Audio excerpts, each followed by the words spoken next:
for streaming yet? We'll find out soon enough.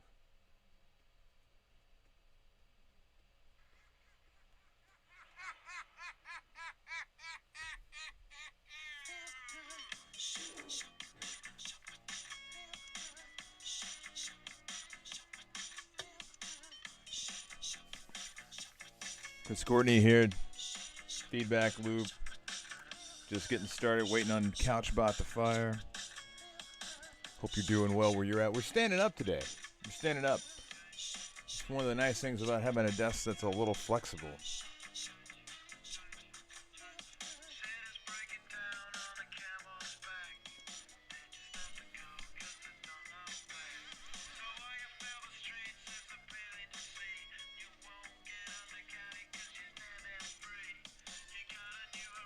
And there it is. CouchBot has fired. Let's get this underway. We'll put the Gorillas on stop. And yes, I do like Gorillas. That's Damon's second best band. Second. Obviously Blur. I mean, come on. Greetings one and all. Chris Courtney here, New Pragmatic. Thanks for joining me for this edition of the Feedback Loop. We've got the stand-up going on. Just doing the stand-up this morning. So often you see me like crouch down, like down here. Just flip the camera around a little bit. Just trying to wake up, stretch out. Things are good here. I hope it's good where you're at. We've got Rebecca in here. We've got Melanie in here. We've got Katie in here. Lots of visual discussion today. So we're going to take it down that route. I know I got Lisa coming up at the top of the hour, so it'll be a somewhat truncated version of the loop. But let's get this underway. And the first thing I want to do is I promised Rebecca a little bit of code. I see designers do this all the time. They will drop an image into some editing platform, and they'll literally cut a circle out for that image and then throw it, and like you have this pre-cut circle image inside of your design. And I guess it's okay, but you don't have to do that. Like it's not necessary to do that. I want to show you one way to do that, and I'm doing that for Rebecca right now. So I'm gonna keep this. I'm gonna say, let's call this photo alignment with Flexbox, because I forked this over. You can always fork something right down here at the bottom in CodePen. But I'm gonna delete all this out. I'm gonna put in an image tag, image src. We'll come back in a second to figure out what that image is going to be. And I think that, let's see, yeah, they moved the assets collection around here, so I'm going to go grab, that's a great image. Let's copy that. Oh yeah, well, I can copy it right here. So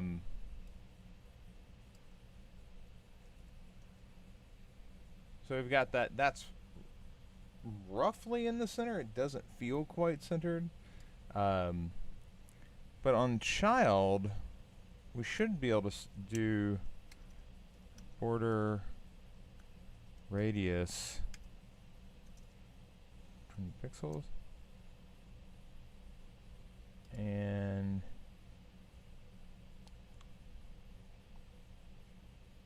I think we need to, like, let's do child.image or child image with 100%. Yeah, okay, so there's the image. It's actually centered up.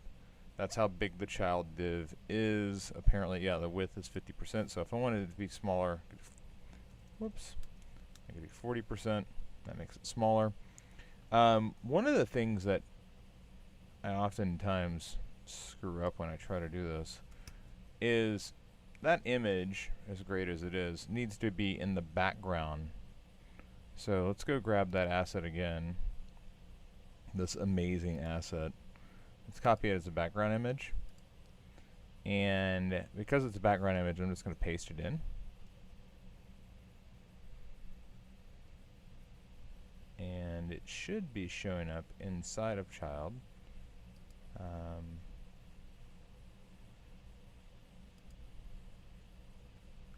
But it's not showing up. No, well, that should be fine.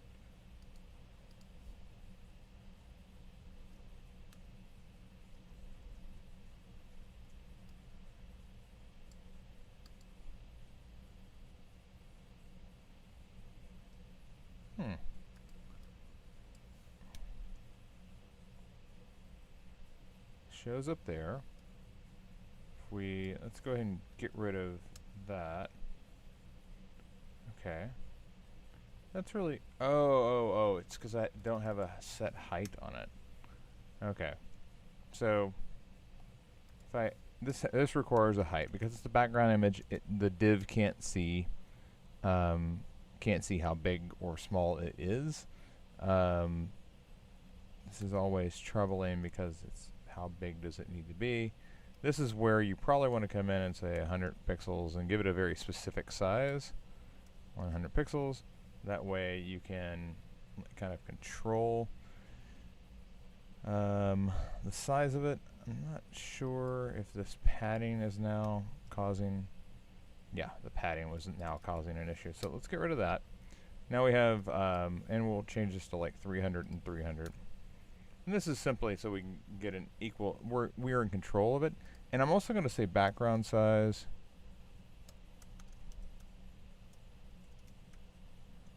Fill, or actually cover. Cover should work. So I want it specifically to be centered up. But notice that right around the edges here, we've already got the curve showing up.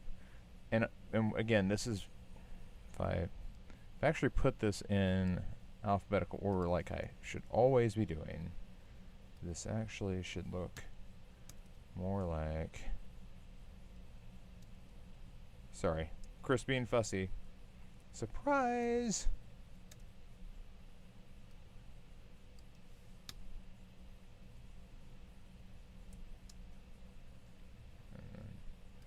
Actually, I don't need color at all because there's no type here anymore. Okay, so now we've got that, but you can see the border radius is already there. If I want to make a perfect curve, a perfect circle here, what I really need to do is I need to look at the height and I need to say, hey, you know what? This is going to be 150 pixels, and boom, I've got a circle. Ta-da!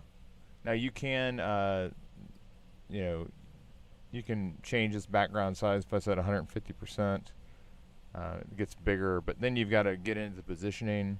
So I'm just going to keep it at cover, and cover is going to make sure that every edge of that box, regardless of how big it gets, is covered. So if I said 600, the background image shifts because we made the box, we've got it set to cover.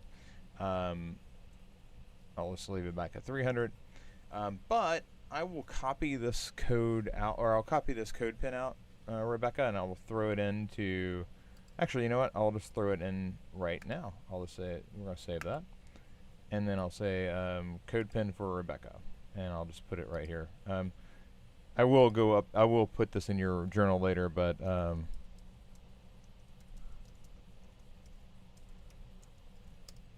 in the event you get to it before I do, because I know you're oftentimes watching this stuff and I'm running off to other meetings, just know that code pin is right there. And there's our lovely photo of Prince. Rest in peace, man. All right, so by the way, Tejal has her case study up. She was making adjustments with yesterday. By the way, Tejal had a really good idea. And you folks, if you're watching this, let me know. She said, hey, we should have a happy hour. I think it's a fantastic idea. Can't blame me. It was Tejal's idea. So if you don't like it, blame Tejal. No, seriously. Tejal has a ton of great ideas. But a happy hour. So if you're interested in having it, like, chime in. Does that sound like a good idea to you? I'd like to have one. Maybe it's probably good. It's probably just gonna be me and Tedral talking, but maybe you'd like to show up. Chime in. Trying to figure out when. When is the biggest thing, and I realize not everybody will probably be able to attend at the same time, and I get that. But weekdays, like weekday, weeknight, weekend. Which do you prefer? Anyway, her COVID project is here. We're just kind of taking a look through here. I'm just going to reset it here a bit.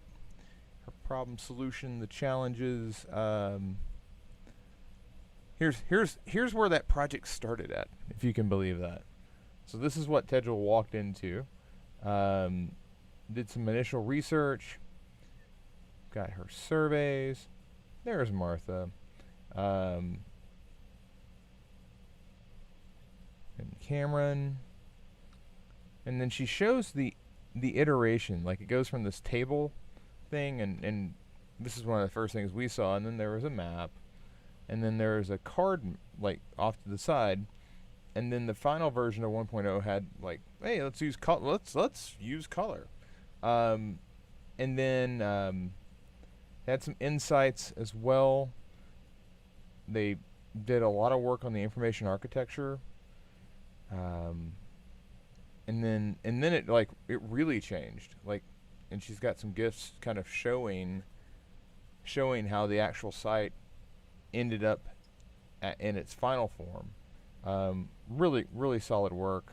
She's got some key takeaways, lessons learned, and then the rest of work. So, Tedral, I don't see any immediate glitches. I will take a bit of a closer look at this later, but you know, we come through this for a good hour yesterday, and you've clearly made a lot of updates since we talked. So I will take a look at this in just a bit. This, by the way, if you go to Tedral's other projects, like if you go to Bergen Bread, what you will find, the dots always get weird there. What you'll find on Bergen Bread is the same basic design is utilized all the way throughout, which is what you're looking for, by the way, when you're working on any project. So I really like the fact that your case study feels very consistent as your case study, but your portfolio feels very consistent as you work your way from one case study to the next. There's not this jarring change, because your portfolio should have a feel that belongs to your portfolio. And so often I will see people come through and they'll want to create a special page for each project that they have. And I just don't think that is sustainable. Like, at some point you just kind of like, man, I just want to get this thing out of the door. And the trouble comes, well, if you can't come up with this new design for this new case study, you don't update the portfolio. Okay? So keep that in mind as you're moving forward through this. But Tedral, good job there. Live embed kit. I cannot remember why I have that open. But Rebecca, you've got some questions. You started conceptualizing. Here is the letter I started conceptualizing to send companies or agencies that might need some extra support.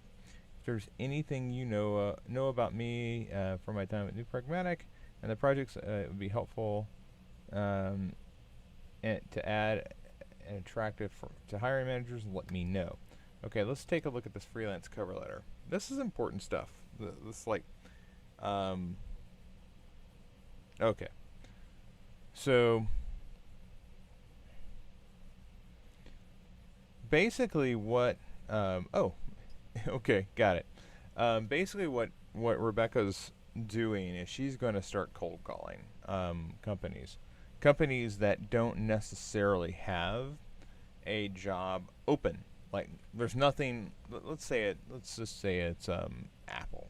There's a phone right here. By the way, would you like a new Pragmatic sticker? I could send you one. I just need your address.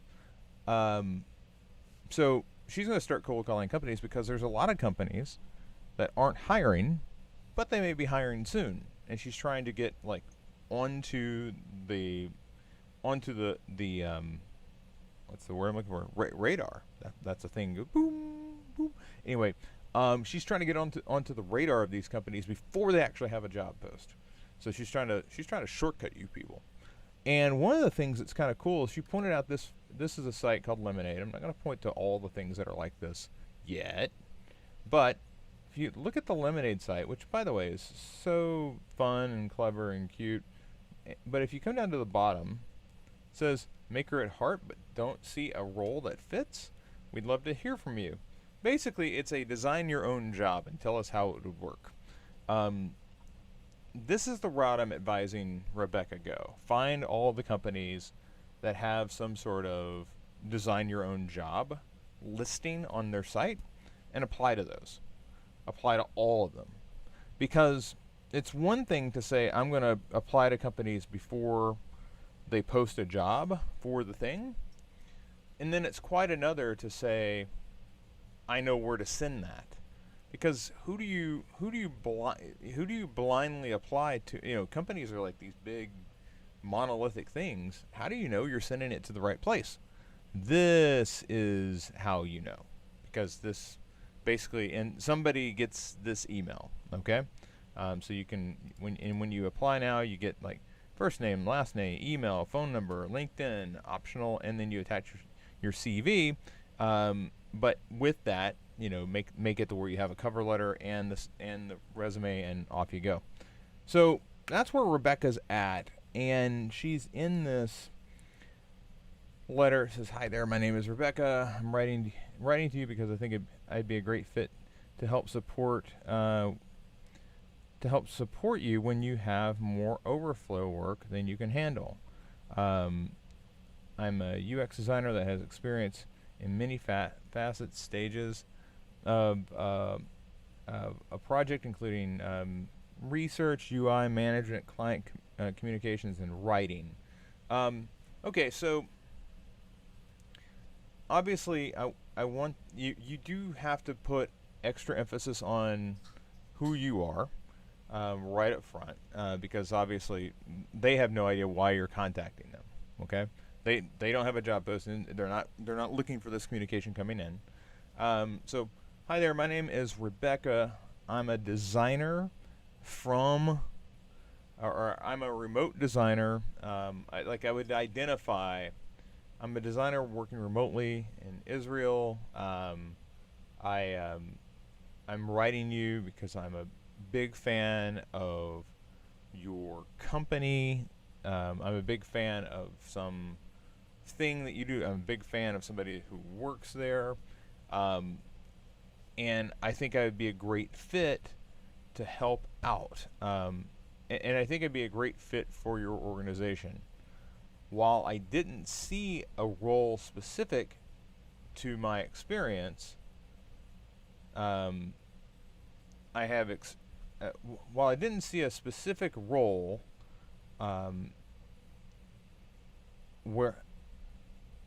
while I didn't see a specific role for, let's say, product design or UX design, my past experience at mobile design, project management, user research, like whatever experience you want to expound on, I believe would be a great fit for your organization.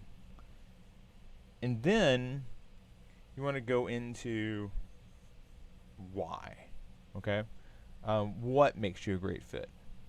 And this is where I think your intangible experiences probably play a significant role. They're not sure what they're looking for, okay? Because they're not looking for anything. But if you come in there and you say, you basically get to tell them what you can do for them. Over the past, and I'd paint, like, over the past 10 years, I've created businesses from scratch. I've worked, and I'm thinking you specifically, Rebecca. I've gone from doing physical product design, 2, user experience design, tackling, working on freelance projects, working on projects involving onshoring or offshore production, working on projects that involve um, uh, multi-language support, um, working in solving problems in healthcare. I think you give them snippets of the type of projects they're going to see in your portfolio, but you're trying to show them range. Okay. The other way to go with this is if you have if you have a very specific area of expertise, you talk about, or if you have, like, let's say, yeah, I'm thinking back to Lisa, and Lisa, you might be watching this. Thinking back to Lisa, and Lisa has this wealth of experience, kind of floating between development and management. And if Lisa were to write a letter like this, I would tell her to write specifically about you're the glue person through transitions, and it's a very specific thing that Lisa has. I don't necessarily know if yours is very specific, or I think it's very broad. And I think because it's very broad, in that second paragraph, I want to show range, in a way that, that second paragraph should be unique to every single person that writes one of these letters. Your setup is always going to be basically the same. Hey, here's who I am. I think I'd be a great fit. I love your company. Tell them why you love their company in that first graph, and then get into, like, what you've done. Okay. And then that third paragraph needs to kind of outline how you could interact with them. I'm currently looking for remote positions. I am flexible on. I'm currently looking for remote positions, but I am flexible on the amount of time I can work. I frequently will contract for. I do a fair amount of freelance work, but I would also be interested in any full-time opportunities. Like if it's a range, if it's just I'm available for contract work, like you're available for contract work, but you need to, part one, like, why I'm writing you, I love your company, I can do a lot for you. 2, what your range of experience is.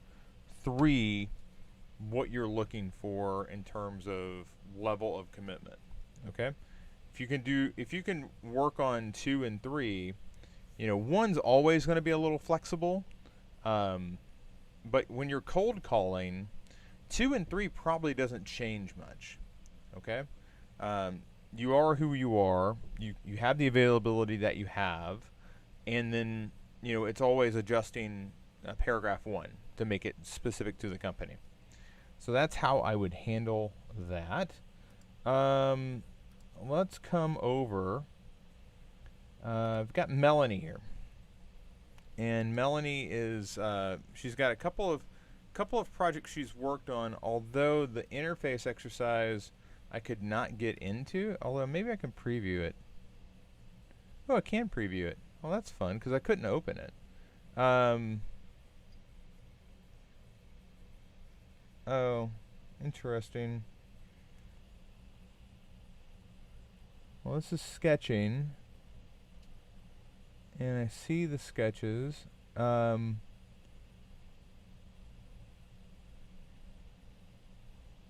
Okay. So it's interesting. We both use Strava. I'm looking at, so exercise 1 is YUI, and I'm always interested. I'm interested in products that we use every day that we think are imperfect. What keeps us using those products? Like what are the things that keep it there on the home screen when you know there's something about it that you just really dislike?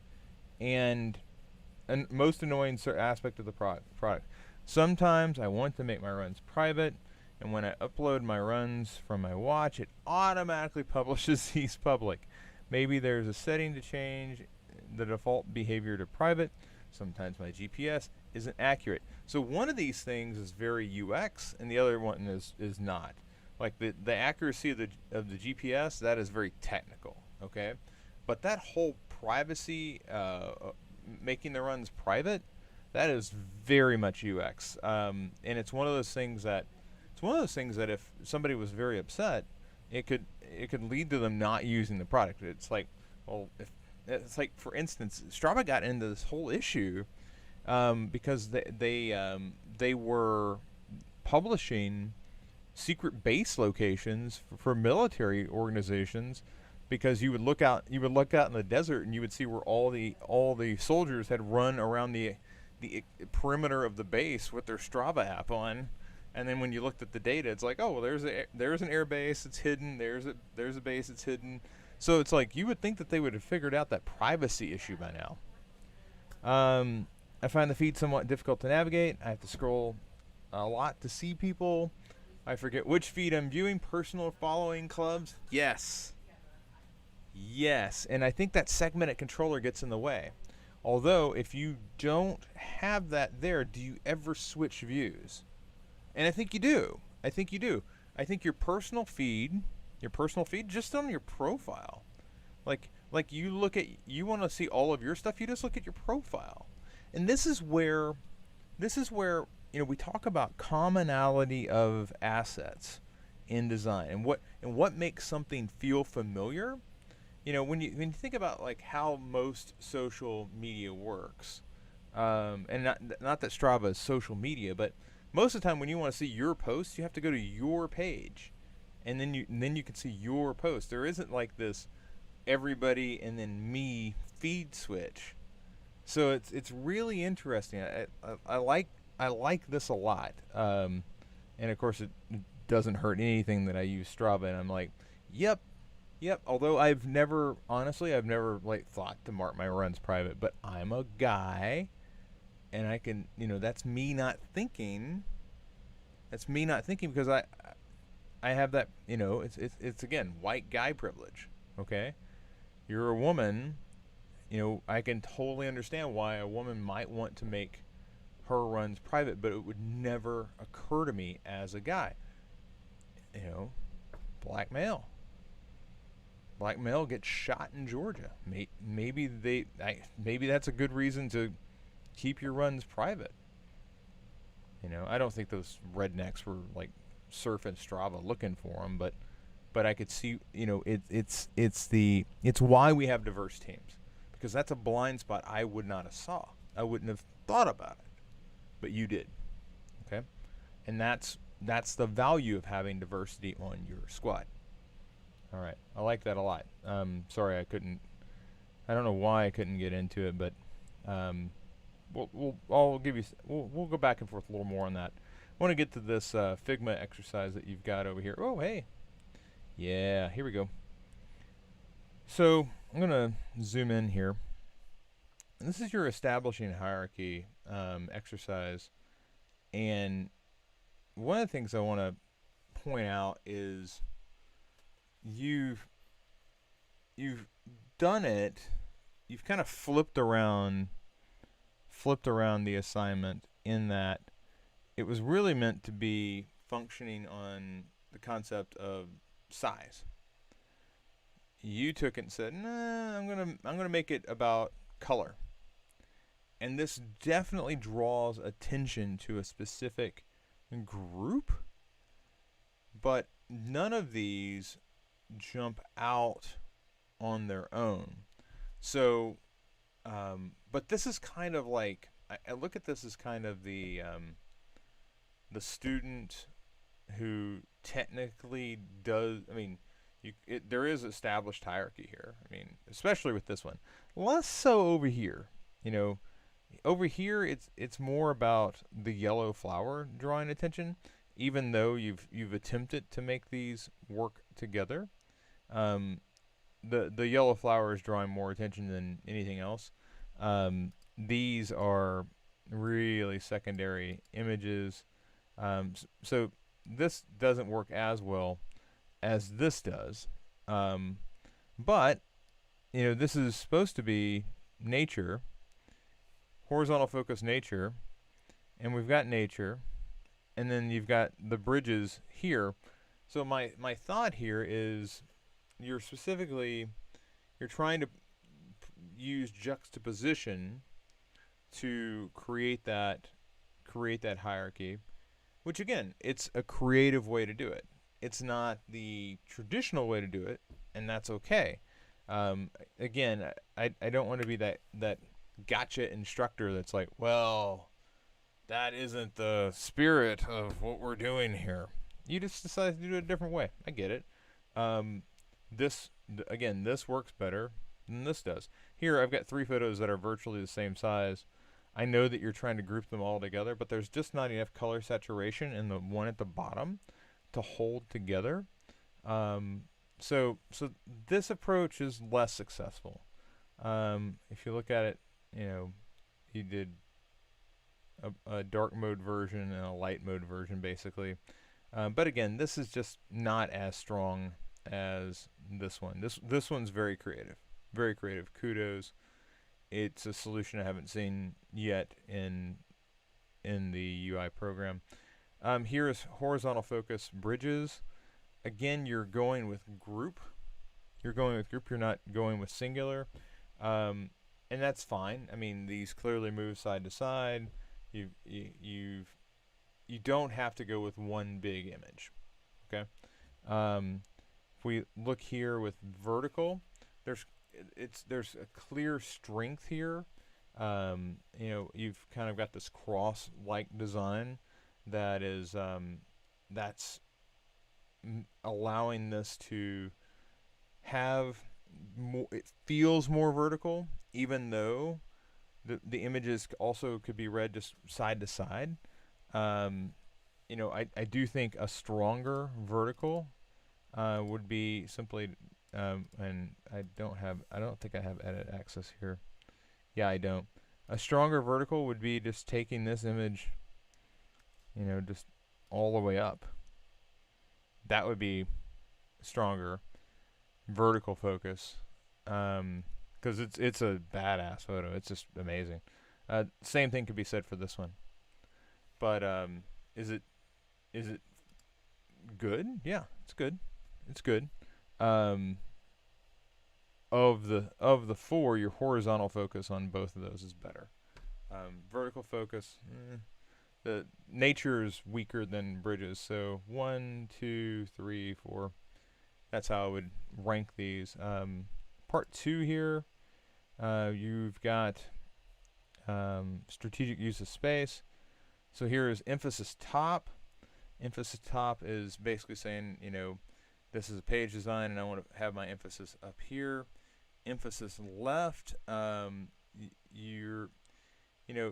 this image, you can change the size of it. You don't have to keep it the same size. I mean, as you did here, you said emphasis left, and this is really a lot more like emphasis top, to be honest with you. But you've got, the key thing here is the use of photography. Like, do you have her coming back to the typography? Because the emphasis left here is saying I want all of my energy to be right here. I do like the fact that you decided to move this out, and you have kind of like the interior grid space, so you're paying close attention to grid here as well. Emphasis top, emphasis left, it's basically the same. Here emphasis top, I think really could be a lot more like this. This works for both left and top. Um, but I will digress a bit on that. I also like the fact that you're doing your best to try to like figure out, okay, so what are the common alignments, so you can kind of get the spacing down. You're paying close attention to that, and obviously, I mean, part of that is just, you know, your ongoing experience with design in general.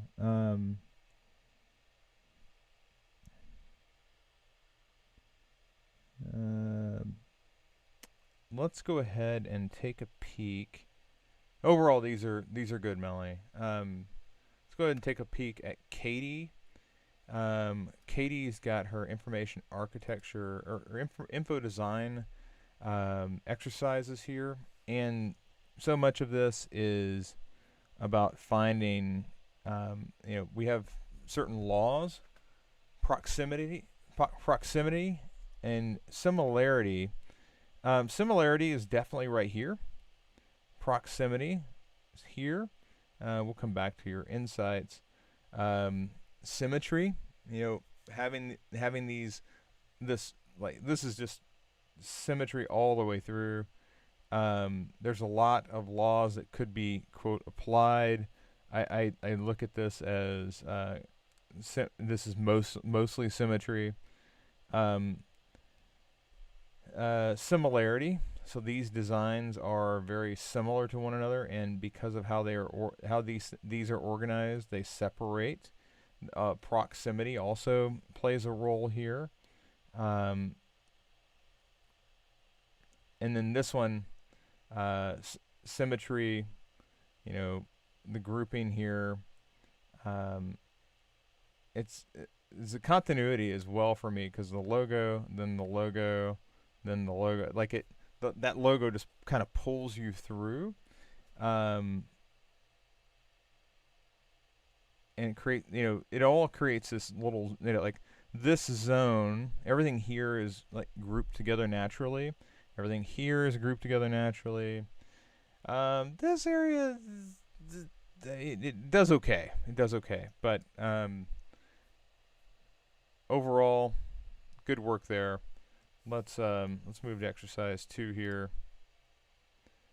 So constraints. This is one of the toughest. This is one of the toughest little assignments that I throw at you, and you kind of got your first taste of it yesterday with the old Taco John. Okay, Taco John was like a little bit of text and a lot of space, and you weren't quite sure what to do with it. The key here, and I see it again, like what happens. Like what happens when this becomes Led Zeppelin? Actually, Led Zeppelin works fine. The Weekend.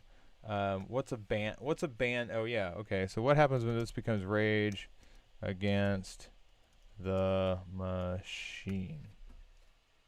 Something to think about when we're talking about size of these. You know, what's the size that I'm using here? Do I have to fit everything in here? Maybe comments just doesn't go in here. Okay. Maybe 2015 isn't necessary. Is R&B so like how much information is really necessary here? The same thing here. You have to be thinking about the fact that I don't need to fit everything in here. Okay? So if I told you, and again, it does say it here. You're only required to include one album in each design. In the boxes, you'll create a design that combines what you have learned about spacing and typography to a form factor that will require you to edit. Require you to edit. All this information isn't going in. Okay? You should have, in many ways, I think I look at this and I go, this is probably going to have more information than that's going to have. Right? We've got to be thinking about width. So, and I've seen it a couple times early on. I'm going to kick this one back because I want us thinking about what happens when the next album comes in to this design, and it's got different parameters. But most importantly, what do we do? Do we really have to have all of this content in? What can we edit out? Okay. I'm gonna leave that there. Part 3. So part 3, I thought you did a really interesting thing here. So you did a good job of editing here. You said, hey, you know what? We've got these video tutorials, and this design looks pretty similar to what you're seeing below. I almost would say that this is probably going to be, this probably isn't going to have a white. It's probably just going to be an outline. When we come in here and we look at browse all, this probably would, you know, based on what I'm seeing up here, that looks like that could be, like these are probably outlines. These probably don't have color in them, and I'm making that jump because this doesn't have color in it. I mean, it has it, but it's the color of the background. So I'm guessing that this would actually be the color of the background. But your resources, video tutorials, learn how to fashion. Okay, you didn't get into like individual like little snippets. You just made a design, and that design is so close to, where is it? It reminds me of this. So you're like picking up the feel of it. All right. That's a great thing. You're kind of replicating something that you're finding. A lot of times we're going to be doing work to try to make it fit into an existing ecosystem. Okay. And that's going to have to do it for today's edition of the Feedback Loop. Katie, good job. Melissa, or Melanie, good job. And Rebecca, good job as well. I will chat back with all of you again tomorrow. And Luigi, Rebecca, Melanie, I will see you all in like an hour or so. All right, take care. See ya.